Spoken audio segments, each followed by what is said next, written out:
Hi friends, welcome back to our channel. ఈరోజు మన వీడియోలో 2024 సంవత్సరం ఆగస్టు నెలలో అష్టమి రోజున కాల అమావాస్య రాబోతుంది.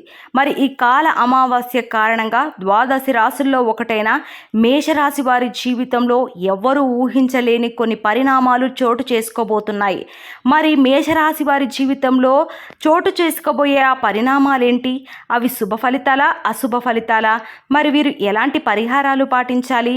అలాగే వీరు ఎలాంటి దేవతారాధన చేయడం వల్ల మరిన్ని శుభ ఫలితాలను పొందుతారనే విషయాలను మనం ఈ వీడియోలో క్లుప్తంగా తెలుసుకుందాం. కానీ అంతకంటే ముందుగా మీరు మన ఛానల్ని సబ్స్క్రైబ్ చేసుకోకపోతే సబ్స్క్రైబ్ చేసుకొని పక్కనే ఉన్న బెల్ ఐకాన్ని క్లిక్ చేసి ఆల్ సెలెక్ట్ చేసుకున్నట్లయితే మేము అప్లోడ్ చేసే ప్రతి వీడియోను ముందుగా మీరు నోటిఫికేషన్ త్రూ అయితే చూడవచ్చు. మేషరాశిలోకి అశ్విని నక్షత్రం 1, 2, 3, 4 పాదాల్లో జన్మించిన వారు, అలాగే భరణి నక్షత్రం 1, 2, 3, 4 పాదాల్లో జన్మించిన వారు, కృతికా నక్షత్రంలోని 1వ పాదంలో జన్మించిన వారు వస్తారు. ఈ రాశి జ్యోతిష్య చక్రంలో మొదటి రాశి. ఈ రాశి యొక్క అధిపతి కుజుడు. అలాగే మేషరాశి వారికి ఆగస్టు నెలలో గ్రహస్థితి ఎలా ఉందో ఇప్పుడు చూద్దాం. ఈ రాశి వారికి వృషభ రాశిలో కుజుడు మరియు గురుడు సంచరిస్తున్నాడు. కర్కాటక రాశిలో రవి భగవానుడు సంచరిస్తున్నాడు. సింహరాశిలో బుధుడు మరియు శుక్రుడు, అలాగే కుంభరాశిలో వక్రీగతిలో ఉన్న శని భగవానుడు, మీనరాశిలో రాహు సంచరిస్తున్నాడు. ఈ యొక్క గ్రహస్థితి కారణంగా మేషరాశి వారి జీవితంలో ఆగస్టు నెలలో అష్టమి కాల అమావాస్యలో ఎలాంటి ఫలితాలు ఉంటాయో, అలాగే ఎలాంటి లాభస్థానంలో కుజుడు సంచరిస్తున్న కారణంగా ఈ యొక్క గ్రహస్థితి ఆధారంగా మేషరాశి వారి జీవితంలో ఆగస్టు నెలలో అష్టమి కాల అమావాస్యగా ఎలాంటి ఫలితాలు ఉంటాయి. వీరికి లాభస్థానంలో కుజుడు సంచరిస్తున్న కారణంగా ఈ సమయంలో కుజదోష ప్రభావాలు ఎక్కువగా ఉంటాయి. అందువల్ల మేషరాశి వారు ఈ సమయంలో అప్పులు ఇవ్వడం కానీ అలాగే అప్పులు తెచ్చుకోవడం కానీ చేయకూడదు. ఎందుకంటే అదే స్థానంలో గురుడు సంచరిస్తున్న కారణంగా ఈ రాశి వారికి సమయంలో రుణ సమస్యలు, రోగ సమస్యలు ఎక్కువగా ఉంటాయి. అందువల్ల మీరు ఈ సమయంలో ఈ 2 విషయాల్లో చాలా జాగ్రత్తలు తీసుకోవాలి. ఈ రాశి వారికి ఈ సమయంలో కర్కాటక రాశిలో రవి భగవానుడు అర్ధష్టమంగా సంచారం చేయడం వలన ఈ రాశి వారు ప్రతిరోజు సూర్య నమస్కారాలు చేసుకోవాలి. ప్రతిరోజు సూర్యుడికి అర్ఘ్యమును సమర్పించాలి. అలాగే సూర్య నమస్కారాలు, అలాగే సూర్య ఉపనామాలు చేయాలి. మరియు తెల్ల జిల్లేడు చెట్టు దగ్గర దీపాన్ని వెలిగించాలి. అంతేకాకుండా ఈ సమయంలో మీరు మరొక పరిహారం కూడా చేయాలి. మీరు నది స్నానం చేయడం కూడా మీకు శుభ ఫలితాలను ఇస్తాయి. అలాగే మేషరాశి వారు ఈ సమయంలో తెల్ల జిల్లేడు చెట్టు దగ్గర దీపాన్ని వెలిగించి ఆ చెట్టు యొక్క వేరును మీ ఇంటిలో మీకున్న అర్ధష్టమి రవి దోషాలు మరియు కుజ దోషాలు తొలగిపోతాయి. అలాగే ఈ రాశి వారు మీ జన్మ నక్షత్రంలో మరియు అష్టమి అలాగే అమావాస్య తిథుల్లో దూర జల వాయు ప్రయాణాలు చేయకూడదు. ఈ రాశి వారు ఈ సమయంలో అనవసరమైన గొడవలకు వెళ్ళకూడదు. లేకపోతే మీరు లేనిపోని సమస్యలను ఎదుర్కోవాల్సి వస్తుంది. మీరు ఈ సమయంలో చిన్న చిన్న సమస్యలకు కూడా ఆందోళన చెందుతూ ఉంటారు. దానిని మీరు తగ్గించుకోవడం మంచిది. లేకపోతే మీరు ప్రతి చిన్న విషయానికి ఆందోళన చెందుతూ ఉంటే మీకు వాహన ప్రమాదాలు, అలాగే మృత్యు దోషాలు మరియు ఆపమృత్యు దోషాలు కలిగే అవకాశాలు ఉన్నాయి. అందువల్ల మీరు వీలైనంత వరకు మౌనంగా ఉండి మీకు కుదిరితే ప్రతిరోజు దేవుని యజ్ఞం చేసుకోవడం మంచిది.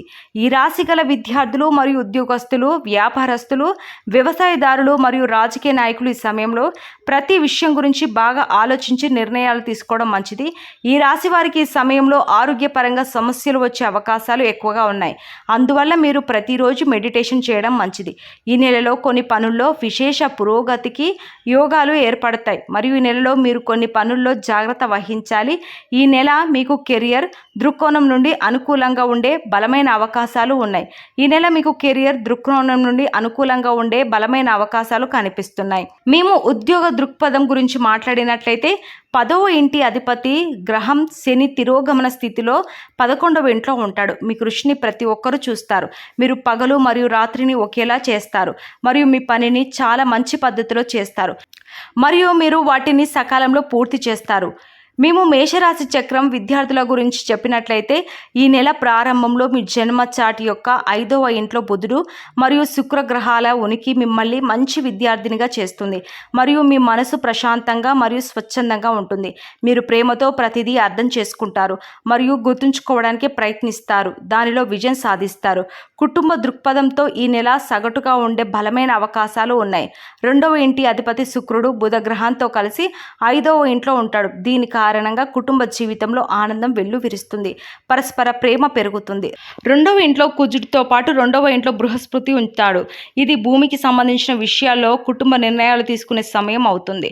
ప్రేమ బంధాల గురించి మాట్లాడినట్లయితే నెల ప్రారంభంలో బుధుడు మరియు శుక్రుడు వంటి నిరాపరమైన గ్రహాలు 5వ ఇంట్లో ఉండి మీ ప్రేమ జీవితాన్ని తీవ్రతరం చేస్తాయి. కలిసి బయటికి వెళ్ళడం, ఏదైనా సినిమా చూడటం లేదా బయట భోజనం చేయడం వంటి కార్యకలాపాలు తరచుగా ప్రారంభమవుతాయి. మరియు ఇక ఆర్థిక పరిస్థితిని పరిశీలిస్తే ఈ మాసం మీకు ఒడిదుడుకులతో నిండి ఉంటుంది. మీరు ఈ నెలలో మీ ఆర్థిక పరిస్థితిపై శ్రద్ధ వహించాలి. ఈ నెల ప్రారంభంలో బుధుడు మరియు శుక్రుడు 11వ ఇంటిని చూస్తాడు. మీ జన్మ చార్ట్ యొక్క 5వ ఇంట్లో కూర్చొని తిరోగమన శని ఈ నెల మొత్తం ఉంటుంది. దీని కారణంగా డబ్బు సంపాదించడానికి మీ ప్రయత్నాలు కొనసాగుతాయి మరియు మీరు డబ్బు సంపాదించడం ప్రారంభిస్తారు. మీ ఆదాయాలు మంచి పద్ధతిలో పెరుగుతాయి. ఆరోగ్యపరంగా ఈ నెలలో తప్పనిసరి జాగ్రత్తలు అవసరం. అయినప్పటికీ మీ రాశికి అధిపతి కుజుడు బలమైన స్థానంలో ఉంటాడు. ఈ నెల ప్రారంభంలో 2వ ఇంట్లో ఉంటాడు. ఇది 26 ఆగస్టు 2024న మీ జన్మ చార్ట్లోని 3వ ఇంట్లోకి ప్రవేశించడం వల్ల మీ ఆరోగ్యం మెరుగుపడుతుంది, మీ రోగనిరోధక శక్తిని పెంచుతుంది. మీ రాశిలో జన్మ చార్ట్ యొక్క 11వ ఇంట్లో కూర్చున్న తిరోగమన శని యొక్క అంశం కొన్ని ఆరోగ్య సమస్యలు మధ్యలో మిమ్మల్ని ఇబ్బంది పెట్టవచ్చు.